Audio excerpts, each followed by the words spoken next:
Hi everyone, this is Veronica. Today I'm going to give you a gist about recently launched new rules by Ministry of Civil Aviation, that is no-fly list. So guys, this is a channel StudyIQ. If you are preparing for SSC, banking or UPSC, you may buy our pen drive courses. For additional information, you can call on these numbers given on the screen or you can log into our website. So this is the no-fly policy. The Ministry of Civil Aviation launched new rules to deal with on-board disruptive and unruly behavior by passengers.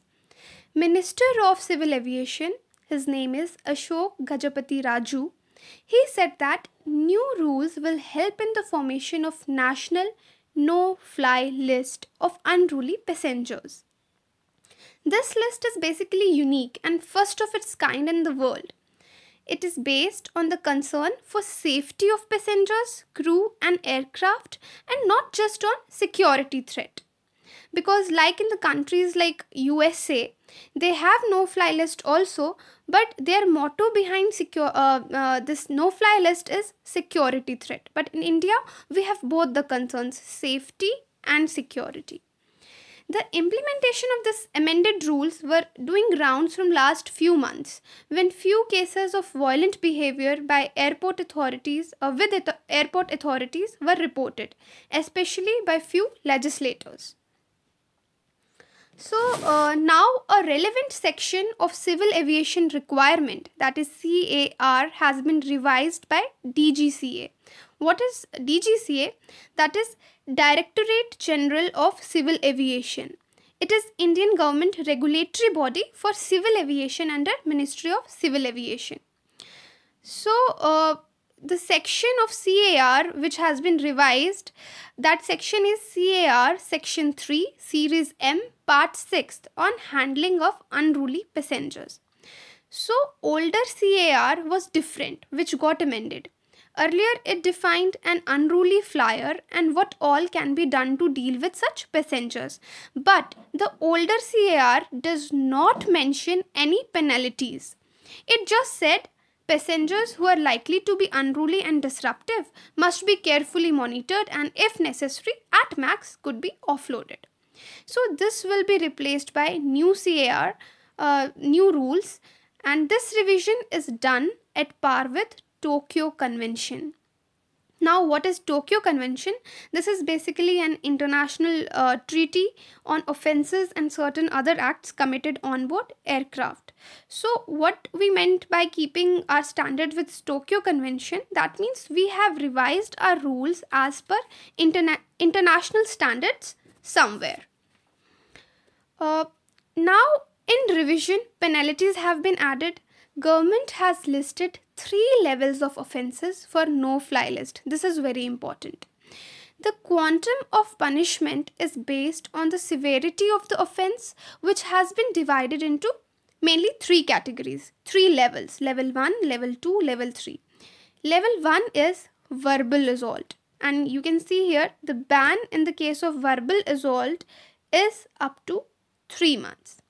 Next level is physical assault, and the ban here is ban up to 6 months. Level 3 is, and this is the last and most serious, is life-threatening behavior or damage to aircraft systems, and here the ban is minimum 2 years. By minimum 2 years means it can range from minimum 2 years ban on flying to a lifetime ban. So now how it will work? The pilot in command of an aeroplane can report an incident involving an unruly passenger, and then the matter will be investigated by an internal committee of the airline concerned within 30 days. So this internal committee which will be constituted will have retired district or session judge as chairman and representatives from different scheduled airlines.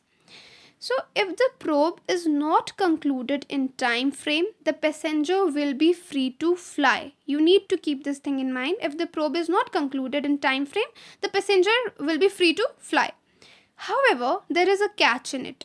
The airline may impose a ban while it is probing the matter for a period not exceeding 30 days.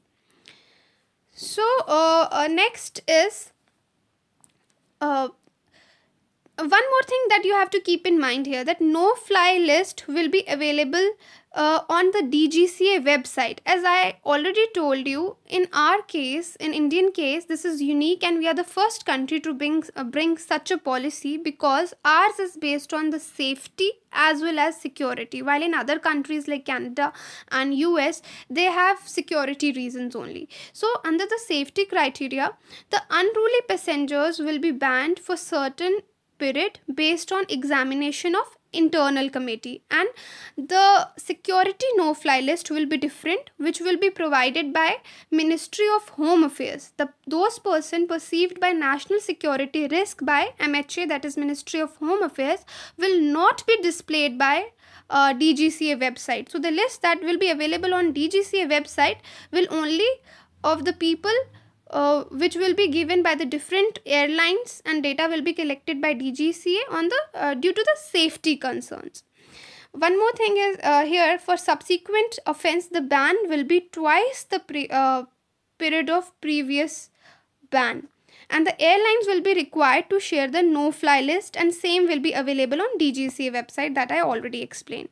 And other thing is, the domestic carriers will not be bound by any no-fly list of an airline.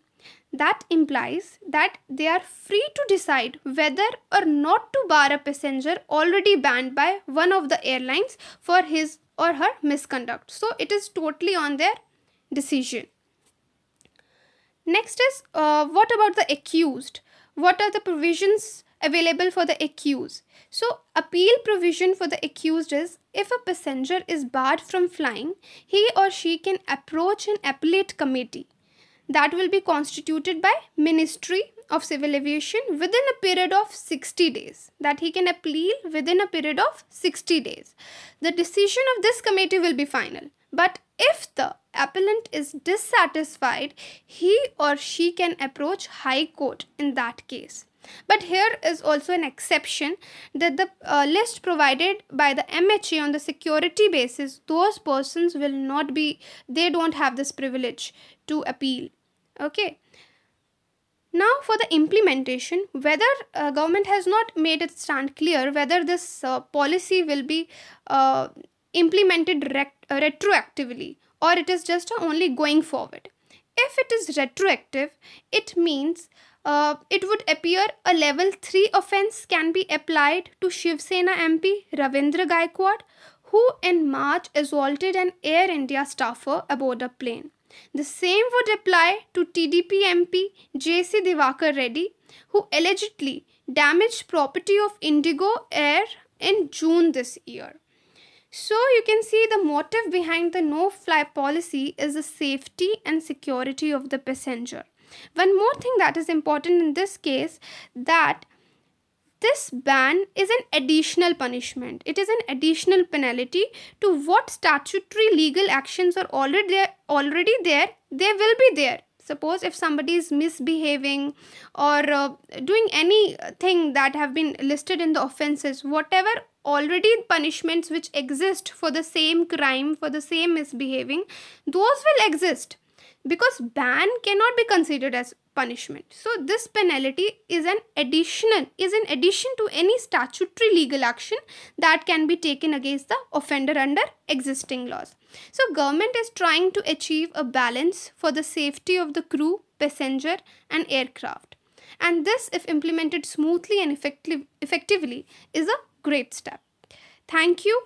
And for queries, this is my contact information. You can mail me your queries, and for updates of my videos, you can follow me on Instagram and Facebook. Thank you.